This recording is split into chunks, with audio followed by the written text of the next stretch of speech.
বোমলা pass Bharat চীন সীমান্তে একটি গুরুত্বপূর্ণ স্থান। এখানে বীর জওয়ানদের বীরত্বের কাহিনী আজও রয়েছে ইতিহাসের পাতায় পাতায়। হ্যালো বন্ধুরা, তোমরা দেখছো আমার YouTube channel RD5 blog. RD5 ব্লগসের পক্ষ থেকে তোমাদেরকে আরও একবার জানাই স্বাগত। 3 নম্বর পর্বে তোমাদেরকে দেখিয়েছিলাম তাবাং শহরে দেখার জন্য কি রয়েছে। আমরা তাবাং শহরে দেখেছিলাম বিগ বুদ্ধা স্ট্যাচু, বিশ্বের দ্বিতীয় বৃহত্তম মনেস্ট্রি তাবাং মনেস্ট্রি, ঐতিহ্য আর সৌন্দর্যে ভরা। ষষ্ঠ দালাই লামার জন্মস্থান বাড়ি,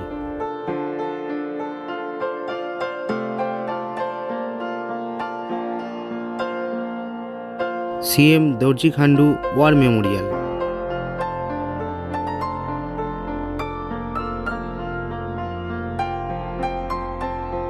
তাবাং ওয়ার মেমোরিয়াল।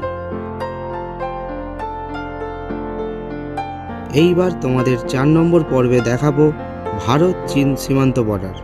ভিডিও শুরু করার আগে একটাই কথা বলবো, ভিডিওটা ভালো লাগলে একটা লাইক করো আর সাবস্ক্রাইব করে আমার পাশে থেকো। তাহলে চলো বেশি দেরি না করে ঘুরে আসা যাক ভারত চীন সীমান্ত বর্ডার বোমলা পাস।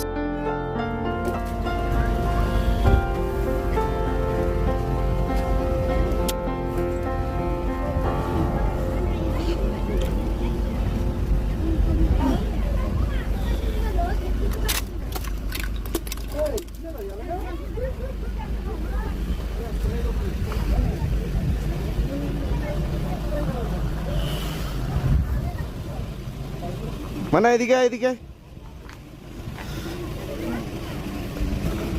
বলো,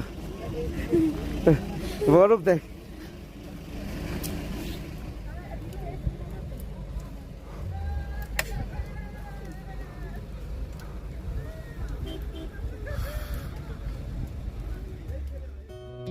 হোটেল থেকে সকাল সকাল বেরিয়ে পড়লাম বোমলা পাসে যাওয়ার জন্য। তোমরাও চলো আমার সাথে একটু বোমলা পাসটা ঘুরে আসা যাক।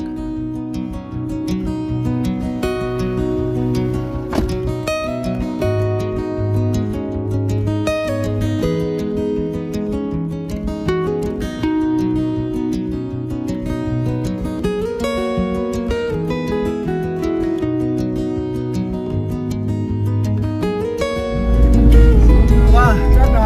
먼저 내려갔어.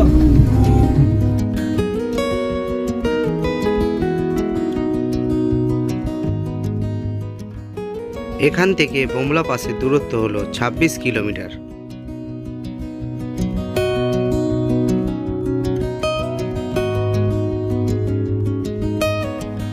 রাস্তায় যাওয়ার পথে আমরা এই লেকটি দেখতে পেলাম। এই লেকটির নাম হলো পিটিসো লেক।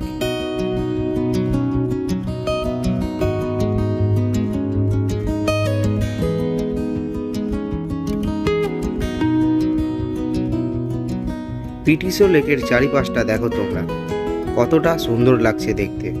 এই লেকে কিন্তু বোটিং করারও ব্যবস্থা রয়েছে।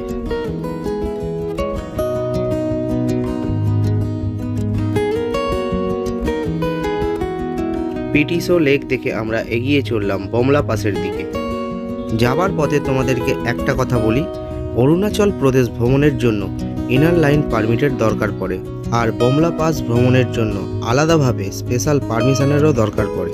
তোমরা তাবাংয়ের যেই হোটেলে থাকবে সেই হোটেলেই কিন্তু এই পারমিশন করে নিতে পারবে। আর একটা কথা, বিদেশি পর্যটকদের জন্য বোমলা পাসের কোনো পারমিশন দেওয়া হয় না।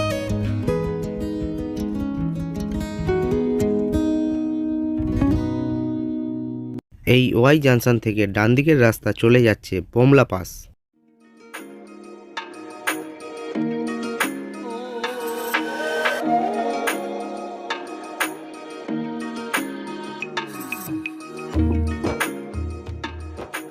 বোমলা পাশের এই রাস্তাটিকে দেখলে কিছুটা লে লাদাখের স্মৃতি মনে পড়ে।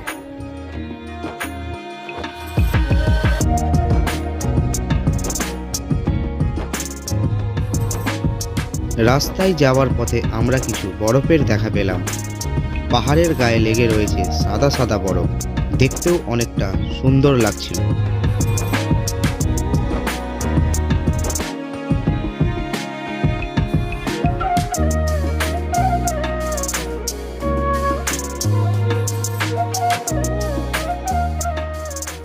এই অরুণাচলে মোট 108টি ছোট বড় লেক রয়েছে।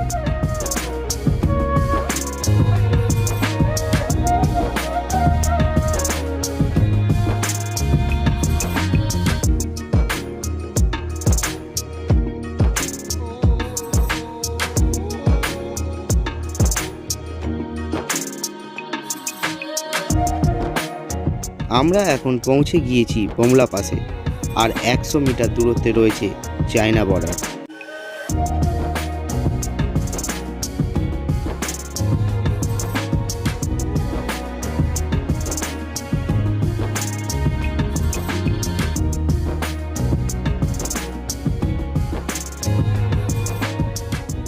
বমলা পাসে পর্যটকদেরও অনেকটাই ভিড় রয়েছে।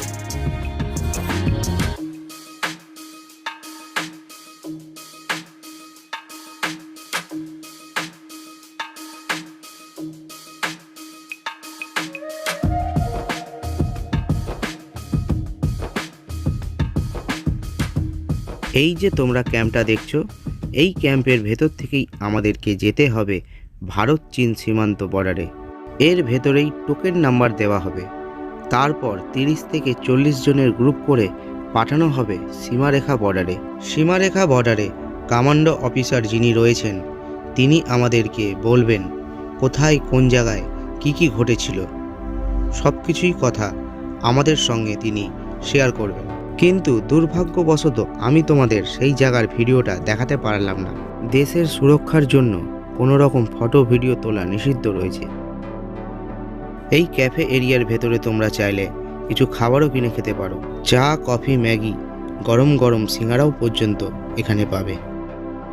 আর কিন্তু এখানে যদি অক্সিজেনের প্রবলেম হয় তাহলে এখানে অক্সিজেনেরও ব্যবস্থা রয়েছে। এখানে তোমরা জ্যাকেট, টুপি, গ্লাভস, ব্যাগ এইসব জিনিসও কিনতে পারো।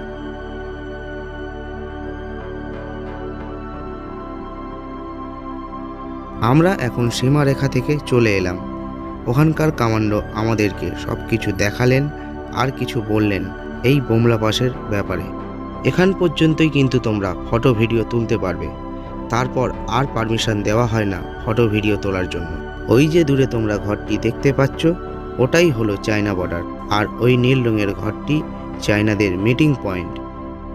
আর এই ঘরগুলো হলো আমাদের ভারতের মিটিং পয়েন্ট। বৌদ্ধদের ধর্মগুরু দালাই লামা 1959 সালে 7ই জুলাই তিব্বত থেকে পালিয়ে এই পথেই ভারতবর্ষে প্রবেশ করেছিলেন। একটু তোমাদের দূর থেকে দেখাই বমলা পাসটা দেখতে কেমন।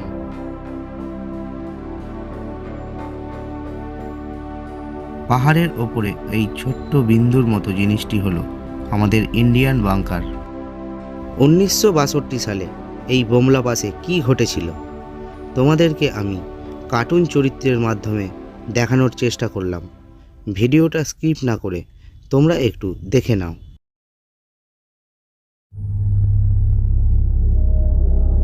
1962 সালের ভারত চীন যুদ্ধের বমলা পাস। চীনের সৈনিক সংখ্যা তখন 80,000, আর আমাদের ভারতের সৈনিক সংখ্যা ছিল মাত্র 20,000।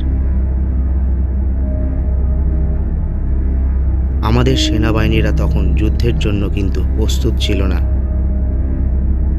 আর এই সুযোগ নিয়ে হঠাৎ চীন হামলা শুরু করে দেয়। চারিদিকে শুধু তখন গুলির লড়াই চলছে। চীনা বাহিনীরা আমাদের আর্মির হেড কন্ট্রোলে খবর পাঠানোর লাইনটিও কেটে দিয়েছিল। আর সেই সময় আমাদের সেনাবাহিনীদের কাছে পর্যাপ্ত পরিমাণে গোলাবারুদও ছিল না। সেই সময় চীনাদের 80,000 সৈনিক আমাদের 20,000 সৈনিকের ওপর ঝাঁপিয়ে পড়েছিল।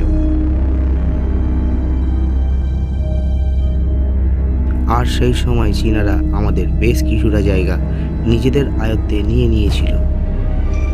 কিন্তু তাও আমাদের সেনাবাহিনীরা হার মানেনি, বীরতার সাথে লড়ে চলেছিল চীনের সেনাবাহিনীদের সাথে।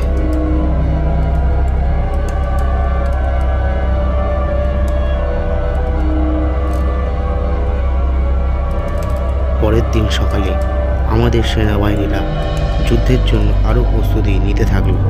জায়গায় জায়গায় ছোট ছোট বাংকার তৈরি করতে থাকলো পাথর দিয়ে।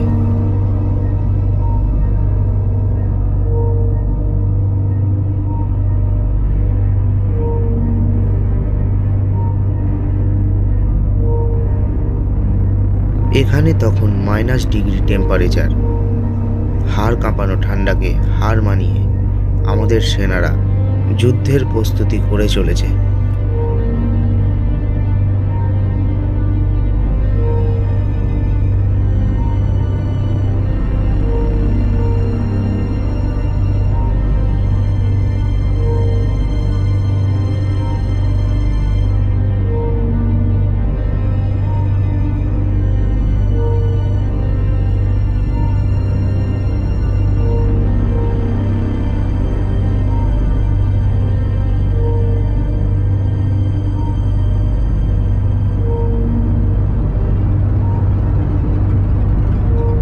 বাংকার তৈরির কাজ শেষ করে সবাই বাংকারের মধ্যে বসেছিল, আর ওদিকে রাতের অন্ধকারে চুপি চুপি চীনা বাহিনীরা হামলা করার জন্য এগিয়ে আসতে থাকলো। তারপরে শুরু হয় গোলাগুলি। সেই সময় যশবন্ত সিং প্রাণপণে চেষ্টা চালিয়ে যাচ্ছিল আমাদের মাতৃভূমিকে রক্ষা করার জন্য, কিন্তু সেই সময় চীনা সেনারা তীব্র গতিতে অ্যাটাকের পর অ্যাটাক করে যাচ্ছিল।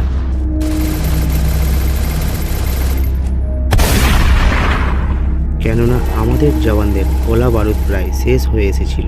আমাদের জওয়ানদের কাছে পর্যাপ্ত পরিমাণে গোলা বারুদও ছিল না, কিন্তু যশবন্ত সিং শেষ পর্যন্ত লড়ে চলেছিল।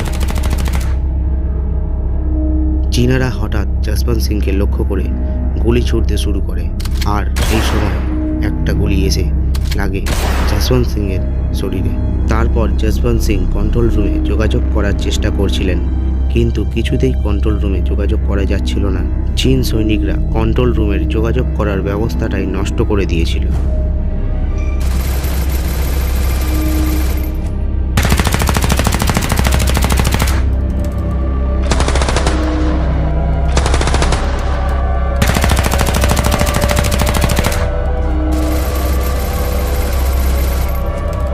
আস্তে আস্তে আমাদের সেনাবাহিনীদের গোলা বারুদ শেষ হয়ে গিয়েছিল, আর সেই সময় যশবন্ত সিং বলে উঠল, গোলা বারুদ শেষ তো কী হয়েছে, যতক্ষণ শরীরে প্রাণ রয়েছে ততক্ষণ ভারত মায়ের জন্য লড়ে যাব।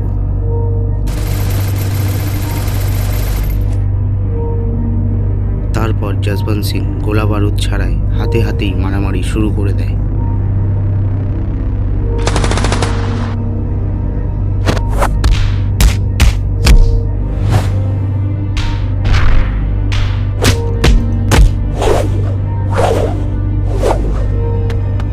কিন্তু শেষ পর্যন্ত আর রক্ষা হলো না।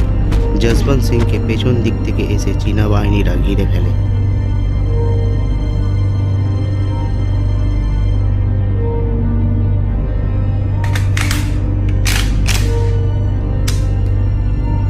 সেখানেই শহীদ হন হাজারো সৈনিকদের সাথে যশবন্ত সিং।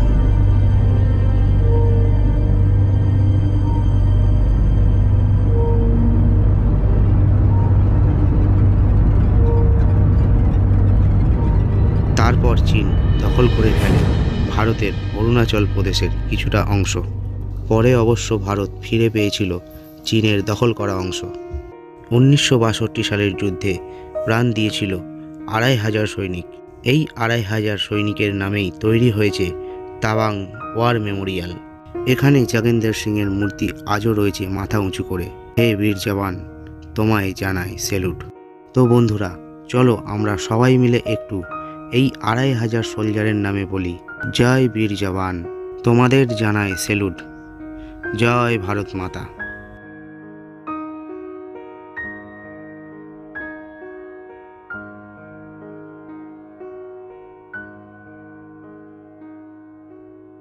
বন্ধুরা, ভিডিওটা ভালো লাগলে একটা লাইক অবশ্যই করো, আর কমেন্ট করে জানিও তোমাদের ভিডিওটা কেমন লাগলো। আর নতুন বন্ধুদের উদ্দেশ্যে বলছি, যেসব বন্ধুরা এখনও পর্যন্ত আমার এই চ্যানেল সাবস্ক্রাইব করোনি, সাবস্ক্রাইব করে বেল নোটিফিকেশান অন করে দাও, কেননা যখনই আমি তোমাদের নতুন নতুন ভিডিও দেখানোর চেষ্টা করব সবার প্রথম তোমাদের কাছেই পৌঁছাবে। পুরনো দর্শক বন্ধুদের আমার এই চ্যানেলটি সাবস্ক্রাইব করার জন্য অসংখ্য ধন্যবাদ জানালাম। তোমরা আমার পাশে এই রকমভাবেই থেকো, আরও যেন নতুন নতুন ভিডিও তোমাদেরকে আমি দেখাতে পারি। পরের ভিডিওতে তোমাদের আমি দেখাবো অপরূপ সৌন্দর্যে ভরা মাধুরী লেক। তোমরা আমার প্রতিটি পার্ট ফলো করতে থেকো। তোমরা সবাই ভালো থেকো, সুস্থ থেকো।